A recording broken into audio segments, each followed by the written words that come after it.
Nigerians, it is over for Tinubu. This man, Mr. Peter, don expose Tinubu. Una know say campaign don start. After lis ten to this video, I don finally see the reason why VDN say na only fool na go vote for APC 2027. Make una come hear wetin this Mr. Peter wetin dey expose for inside this particular video about Tinubu, im own reaction about the happenings in this country, and so many questions wey dey ask am for inside this video as well about 2027. And make una know say una share this video abeg, but make una know say President Tinubu no see this video. But all the general public put together can do a lot. There have been this argument that without the opposition fielding a single candidate, it will be pretty difficult to defeat Tinubu come 2027. What's your reaction? It's laughable because I've been National Secretary of Interparty Advisory Council, National Chairman Interparty Advisory Council. I went to school. I studied up to PhD level in political management and political economy. So I know that this is, apart from that, I have a lot of friends everywhere because of my many years of being here. This is a narrative created by the APC. And amplified by certain section of the media, to make it look as if, and this is an attempt to rig the minds of Nigerians before election day. Their rigging has started. And what they want to do is they have set up a disinformation campaign, a disinformation unit at the city boy level and all of that, which we are very much aware of, to try to be drawing this narrative and be throwing this story aside. That is not the reality. The reality is that people will always vote for candidate of their choice. Nigerians forefathers and those who model our fourth democratic experiment, which is the Fourth Republic, are not daft when they wanted us to have a multi-party democratic system. A multi-party democratic system is that you can have up to 100 and all of them will have presidential candidates. We had how many presidential candidates last time? How many people got vote? People knew where to temperate. People tempered for P2B across Nigeria for a new party. Don't forget, for a new party. So all this narrative of that is being created by the APC and their supporters is total farce. It's a farce. It's not the truth. The truth is that candidates who have potentials, who have credibilities, who have showed themselves enough to the people will be voted for. We just concluded the Osun State election. Do you know that Accord is a new party? In Osun State, not a new party in Nigeria, because all the former national chairman from Nalado and Co. have been my friends. So, but in Osun State, Accord became the governing party because Adeleke left the PDP to join them. And citizens went to the poll to cast their vote for over 511,000 persons. Cast their vote for Accord Party as against the APC that is in power, that has minister from the state, that has people from the state, that has the president from the state. Because naturally our president is of Osun, but we want to remain a city boy in Lagos. So all of this interest was put together, and yet the people went for Accord. So the party must do more in creating visibility for his logo, in trying to campaign to the people with a credible candidate, with the message that will resonate with the citizens. So all those other parties that contested, are you saying they wasted they shouldn't have contested? It's their fundamental right. And it's also the fundamental right of the citizens to be given opportunity to choose from the array of candidates that will be presented to them on election day. That does not stop people to vote. If that glitch had not happened in 2023, P2B should have been president today. Today. It's a rigging for me. And they have created, see, look everywhere. Who are they attacking? Look everywhere. This all one candidate thing. It's even an attack against Peter Obi. It's an attack. It's so that these people who are working for him, or those who are supporting him across the globe and Nigeria here, will start to feel, oh, there should have been one candidate. Who told you that? That's not how Nigeria works. We have states. Peter won Nasarawa. Peter won Plateau with 1 million votes. You don't take these things for granted. All we need to do is to go back and appeal to those who worked for us in 2023 and say, yes, mistakes were made. The mistake wasn't Peter Obi's own. It was all our collective mistakes that we did not protest. That glitched and that thing that led to the loss of his mandate. Correct? Because if people of Osun have decided that Adeleke is not coming out to protest for his mandate, the mandate would have been gone. They were the ones that were active. They were the ones who had the polling unit who were seizing money that was brought to buy votes. They were the one who was determined that saying that no, you cannot do this. The result must be uploaded. It is the citizens that did this because they believe in a just and equitable society. They believe in fairness. And it is the citizens of Osun who are enlightened, who decided that this should be the approach. You can have a system where we all just give up. We can't give up. This is our country. We're not going anywhere. We have this just one life to spend. And we should spend it in creating a government that can truly represent our interests. Let me say something very critical. I've been on the road in the last 1 week. From Nsukka, from Enugu capital city to Nsukka, from Nsukka to through Opi, to Otukpa, to Otuko, where we visit those who were killed by bandits in those communities. Many people will not attempt to enter those forests. As we're going, I was talking to the presidential candidate of the NDC. Okay, we need to turn back. We're entering deep into the forest. He said, no, the people who are living there is our citizens who vote for us, who have been canvassing for a good Nigeria, who have been waiting for a Nigeria that will represent them, that will not see them as forgotten people of this country. And we got there, even people were saying, sir, you have to leave now. This place is unsafe. He said, no, people are dying. All of us are going to die. We stayed there. We left there, went back to Nsukka. The next day we moved to where? We moved to Kogi. We moved to Anyigba, Agreement Nursing School, where he supported them.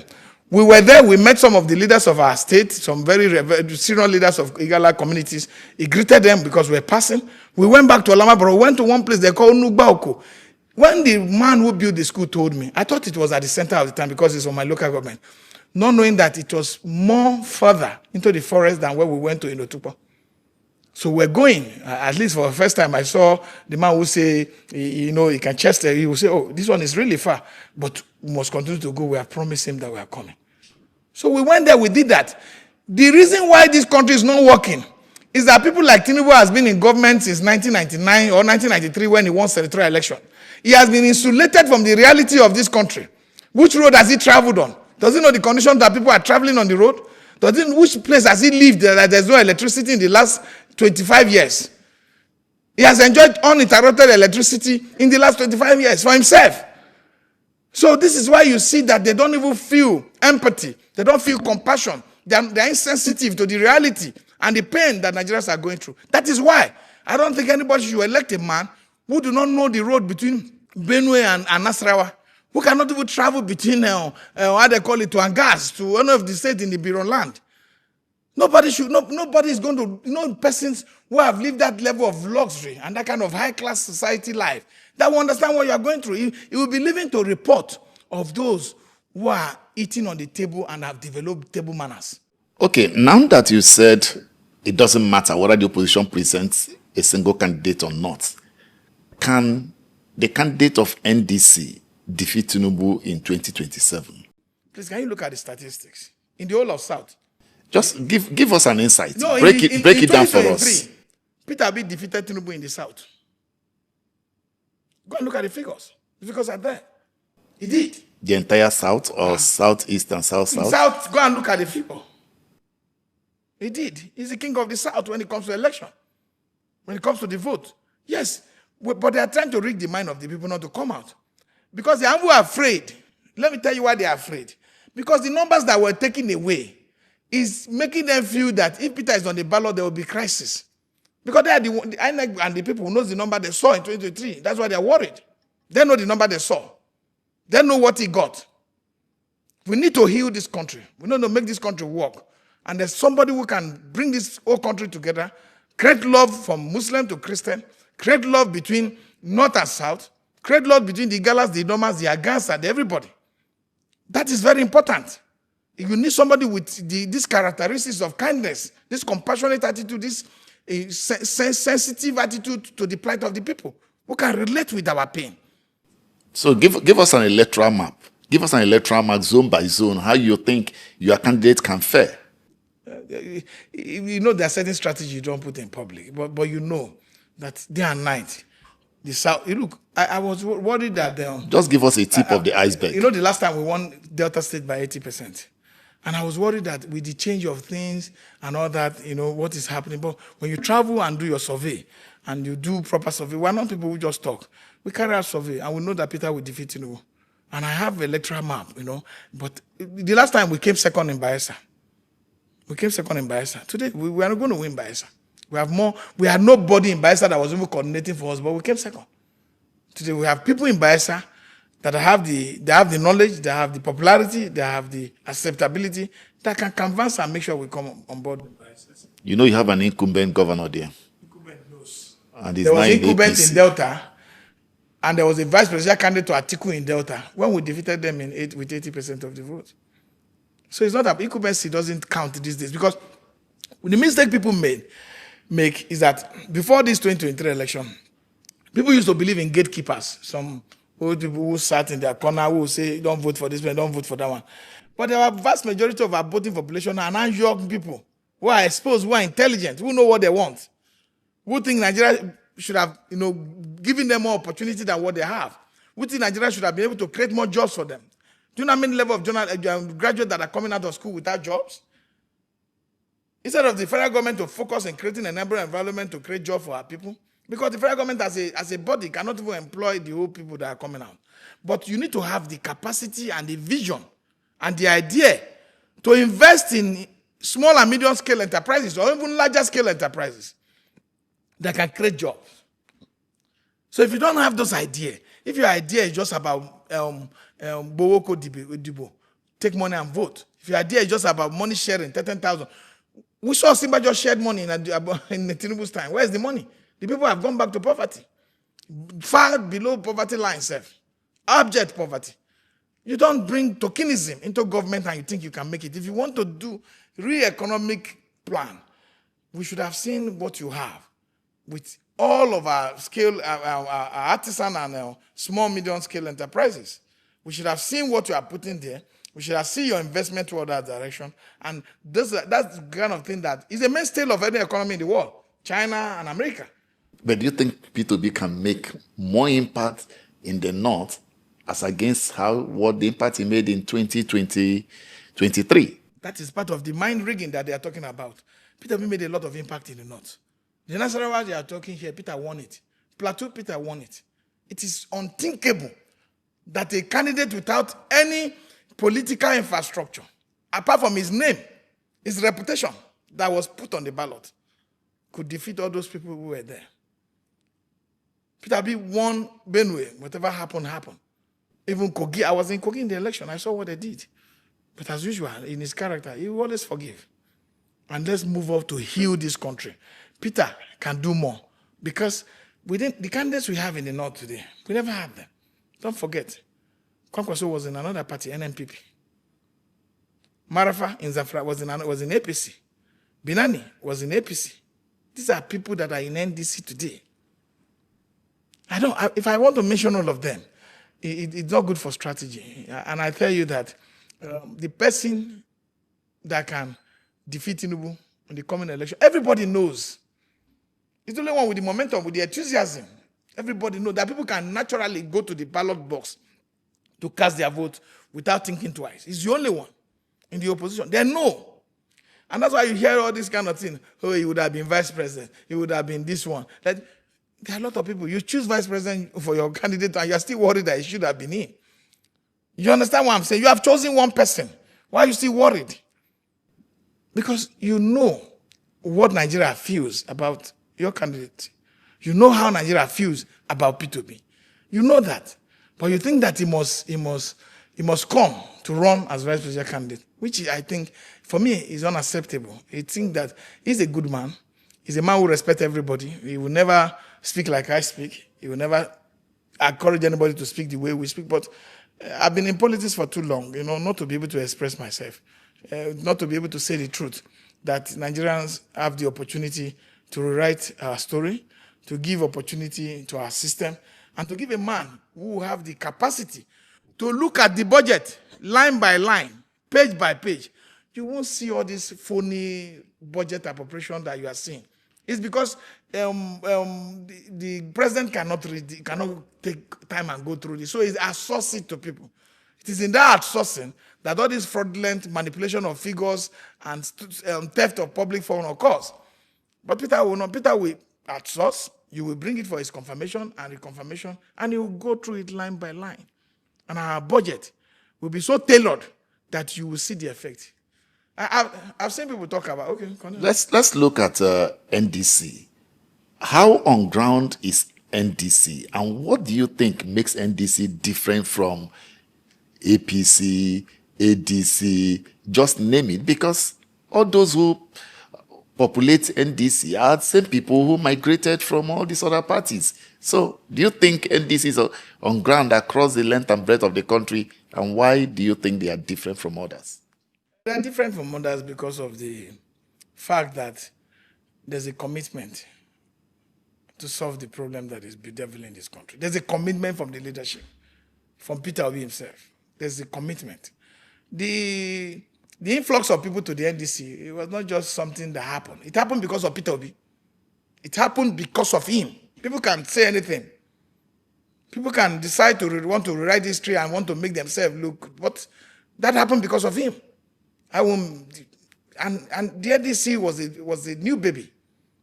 And Peter also felt attracted to it by the name, that talks about Nigeria, anything that has to do by solving Nigerian problem is where his interest lies. And when people saw that was his attention, that, everything was about the people, everything was about, Kwankwaso believed in talakawas. He believed in resolving the issue of the poor people. He believed in making sure that education is affordable to the masses, even if he has to sponsor those same educational interests with his own money. So these are the aligned opinion of two leaders that brought their organic movement to make NDC a robust platform that can defeat Tinubu any day, anytime. Any day, anytime. They know. Oh, you see, I've said, if you pay attention very well, and you go through the handouts of a spokesperson to the presidency, you go through their television interview. Even when the interviewer is not asking their question about Peter, they will bring it up. They will bring it up from one corner on their own, even when they are supposed to stay away from it. So it's the only nightmare that they have. It's the only worries that they have. But for him, he doesn't believe in all this, you talk to me, I talk to you back. He wants to be an election to be issue-based, so that there won't be distraction, so that there won't be about, which certificate. What has Tinubu done for the poor man in this country? What has he done? All right, let's share with us the much you know about Peter Obi, because in the light of some of his close allies coming out to say he may not necessarily be who we think he is, beyond frugality, what else can you say about Peter Obi? The Peter Obi character is straightforward. There's no pretense about that. People can change their opinion for, I don't know what reason, for any peculiar reason or any small benefit. But Peter Obi character is a very steadfast character. He's not a pretentious person. If he feels what, he will let you know. If he's happy, he will let you know. If you feel something is wrong, he will find a way to solve it without apportioning blame to either followers or those who work for him. He will find a way to solve it. Frugality and discipline is the reason why most of our leaders don't have it. That's why we are in this mess. An ability to manage our public resources, to be able to detach themselves by seeing public resources as their own personal resources. Because that's what most of our leaders will do. I also saw a video where somebody was talking about he saved money. He doesn't know what to do. He is saving money. People have not read what sovereign wealth is for federal government and sub-regional nations. You don't know about capital formations. When you talk about you earn, you save, you invest. That is how it is everywhere in the world. And because Peter Obi have managed a lot of banks, he's looking at the future of the people so that there could be any time the depression could happen, you have something to run to. And that when he left office with all those money in the account, he was not owing gratuity, he was not owing pension, he was not owing contractors. People can come to any television station and lie. Ask them to bring one person, a contractor, that say Peter Obi was owing before he left office and left money. None. He has even challenged the public. So people can come to spaces and say things just because they have new paymasters and they need to be able to, make them feel that they are doing their work that they have been employed to do. But to say the truth is that what Peter Obi started, and you could listen to Atedo Peter's side and listen to people like Konjo Wela, when they talk about, even when Jonathan was trying to do sovereign wealth fund, Peter was really in favor of it. Peter was the only governor who felt yes, we should save for the future generation. So if somebody is saying that saving is bad, is it debt that Tinubu is keeping for us now that is the right thing we should do? We should keep debt for our children instead of to save for them. Thank you for watching that video. So guys, before you leave, look at the down here. Do well to subscribe and also put on notification bell so that whenever we upload any video in this great platform, you will be the first to see it. And please don't forget